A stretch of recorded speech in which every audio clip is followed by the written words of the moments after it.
when done and practiced in the correct way, not in the way that's, and I think that's where a lot of that important distinction comes in, is like when a person looks at these different practices as far as like with discipleship, with like who to follow, looking at the way that they express it, does it stay true to the original person that everyone is discipled from? So if we take it back to the example of the Andrew Tate the Sneako, they now say, oh, we follow God.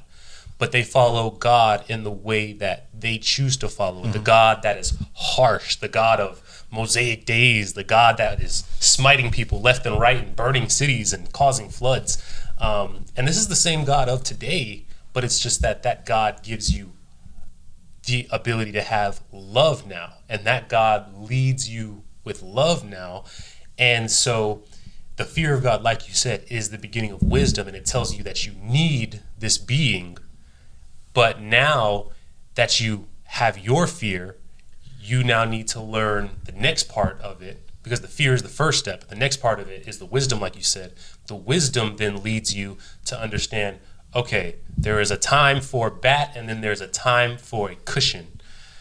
And with a lot of the teachings that go on now, there's a lot of use of the bat, and the bat is good sometimes, but there's like, you know, some people need the bat. Some people need the bat. I agree. But then sometimes you got to take your bat away from beating the head in from the person. You got to give them a cushion instead. Yeah.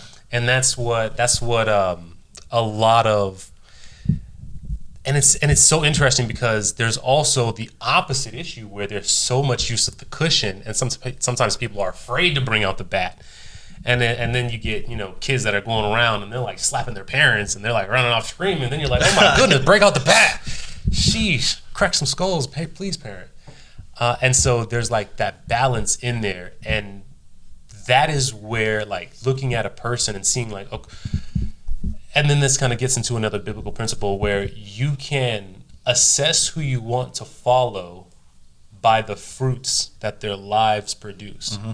So if the people that they influence turn out to be good people, hardworking people, self-accountable people, and they have accountability to others, and they respect that, they don't always make excuses for it, they're doing the work that they need to do to not only serve themselves, but serve others, and they know how to be firm with someone, but also when to relent, then that's a person you would probably look at and go, that's an interesting thing there. Like, let me learn as much as I can from them.